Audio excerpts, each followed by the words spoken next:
Eu que gosto tanto de vir aqui conversar sobre relacionamento amoroso com vocês, sobre o que gera conexão, sobre como é o amor que dá certo, sobre como é o amor que nos faz bem, que está a serviço da vida, que está a serviço do nosso sistema. Hoje resolvi vir aqui conversar com vocês sobre o outro lado da moeda, sobre quando a história precisa chegar a um fim, é um ciclo que precisa ser encerrado. Então nós vamos falar sobre separação, sobre divórcio. Se você está passando por isso, acompanhe o vídeo até o final. Se conhece alguém que esteja passando por esse luto, já manda o aviãozinho, compartilha, porque é uma dor muito profunda, a gente precisa curar e juntos, né? A gente precisa de companhia nessa hora. Então vamos entender qual é a perspectiva da constelação familiar a respeito do divórcio, da separação. Primeiro, eu quero dizer para vocês por que nos sentimos atraídos por determinada pessoa, sobre qual é a postura que nos leva à separação, ao divórcio, como é a maneira mais danosa, mais equivocada de se passar por esse estágio e qual seria a postura sistêmica mais madura e que nos traz mais benefício para nós, para nossa saúde, para nossa vida, para nossa felicidade, que nos põe num outro patamar de consciência sistêmica para que a gente possa encerrar esse ciclo de forma que a gente possa começar um outro muito melhor. Essa é a pauta. Gostaram? Então vamos começar. Primeiro, sob a perspectiva da constelação, por que nos sentimos atraídos, por que nos apaixonamos, né? Em constelação a gente diz o seguinte: a gente não se apaixona, a gente não se sente atraído por uma pessoa, a gente se sente atraído por um sistema familiar que está a serviço da cura do outro sistema familiar. Então, somos todos mestres e aprendizes uns dos outros. Então, a pessoa pela qual nós sentimos atraídos tem algo nela que nos remete, que nos aponta sobre o que em nós precisa ser olhado, precisa ser curado. Só desse ponto de vista, a gente já deveria ter gratidão por todas as pessoas que passam na nossa vida, porque elas se prestaram ao papel de nos servir a vida, de servir ao nosso sistema, a cura do nosso sistema. Então, quanto mais saudáveis emocionalmente nós somos, o nosso sistema, quanto mais nós já olhamos para nossas dores, já demos conta dos nossos traumas, melhores são as nossas escolhas. Então, quando ainda não passamos por todo esse estágio de transformação, é o outro que vem trazer para nós as questões que precisamos curar, olhar, tratar. Então, por aí a gente entende porque é tão desafiador e tão curativo ao mesmo tempo as relações amorosas, né?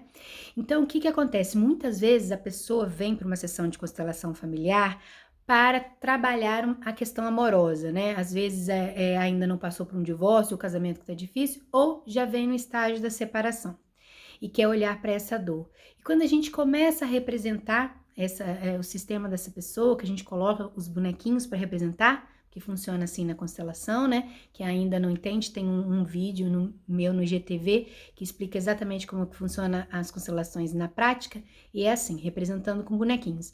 Então, quando a gente representa com os bonequinhos, a pessoa, ao invés de estar olhando para o relacionamento amoroso, a gente percebe que a pessoa está emaranhada, ainda está presa, ainda está reivindicando questões do passado, ela está olhando lá para as raízes, para o sistema familiar de origem. Na verdade, ela ainda não superou a dor da separação dos pais, ou ainda não superou a relação traumática que é ainda, que perdura até hoje, talvez, né? Então ela ainda está leal, por exemplo, as mulheres leais umas às dores das outras, a filha leal ao sofrimento da mãe que foi abandonada, por exemplo, ou o filho leal ao pai que foi traído, não sei. Mas de qualquer forma, o que muito aparece nas sessões de constelação é que a pessoa acha que ela quer se relacionar amorosamente, que ela acha que ela está disponível num plano raso de consciência, ela acha isso. Mas no plano da inconsciência, nas questões mais profundas dela, ela está completamente indisponível. Como assim disponível, Carla? Sim, porque a gente, para estar disponível para o amor, a gente tem que estar olhando para a vida, a gente tem que estar olhando para frente. Se você ainda está preso nas questões do seu passado, ainda está reivindicando um passado melhor, se você ainda está se queixando do que foi seu pai, do que foi sua mãe, do que lhe faltou, você não está disponível. Você acha que está, Você acha que está casado, mas só o seu corpo está de corpo está presente, porque a sua alma está atrelada a emaranhados ainda do passado, você não sanou. E um adulto, ele concorda com a vida, ele concorda com o destino, que ele foi o que deveria ser para o aprendizado das pessoas que estão envolvidas. As crianças não. As crianças fazem pirraça, elas batem pé. Elas querem um pai melhor, um relacionamento amoroso melhor para a mãe. Elas acham que que o pai faltou.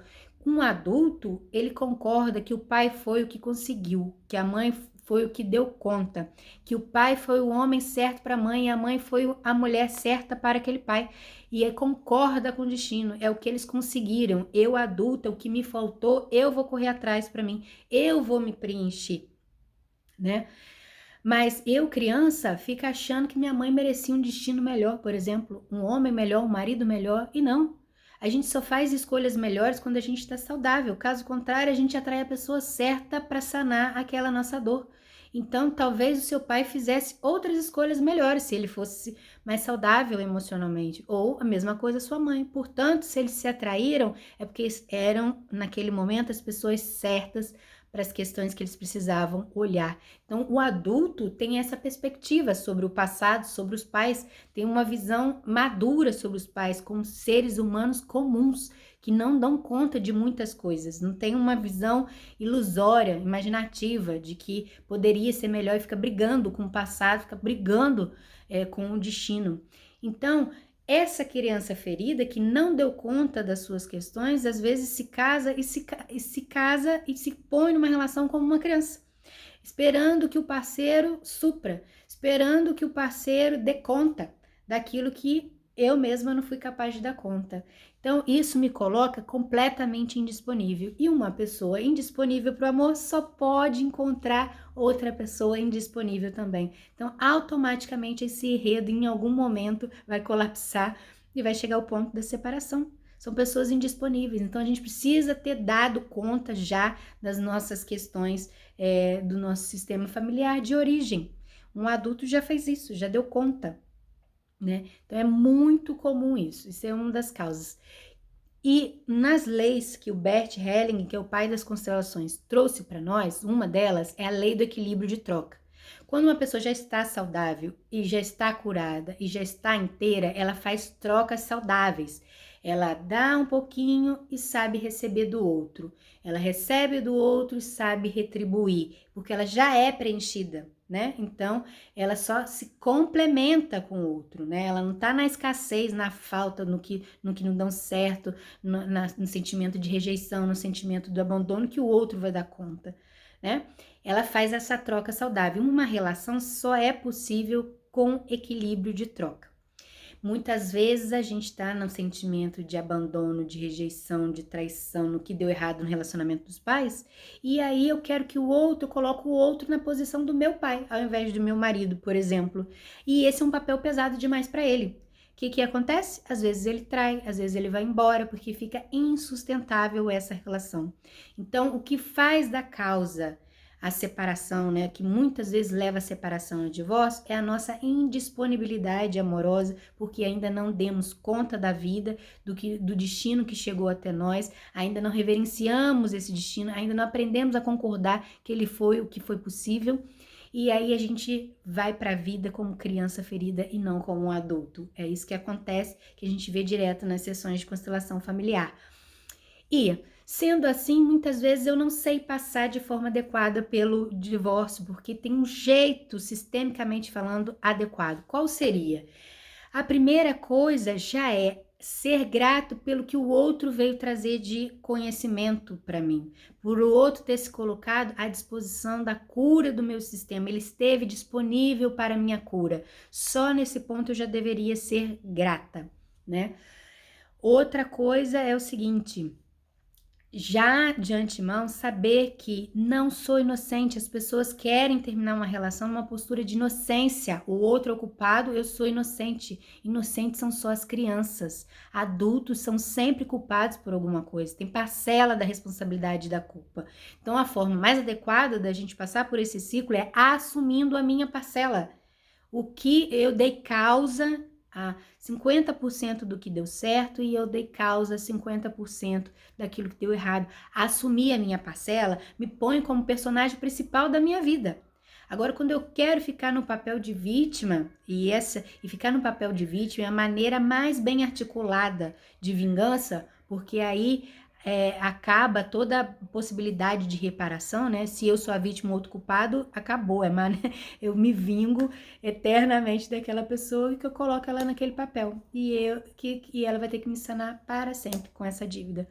Então, a melhor maneira é se colocar consciente. Só assim, só consciente da minha parcela, eu posso ir para um outro nível de consciência. Encerrar esse ciclo num outro nível de consciência, que me faz ter outros erros, né, no próximo relacionamento, mas não aqueles, né, e me faz ir para um outro nível, um nível muito melhor, mais saudável de relacionamento. Agora, se eu acho que o outro é culpado por tudo, se eu sou a vítima e ele é o culpado pelo que deu errado, eu não sou personagem principal da minha vida, eu não sou coautora da minha vida, eu vou reproduzir o mesmo padrão de relacionamento. É isso que acontece, por isso das repetições, né?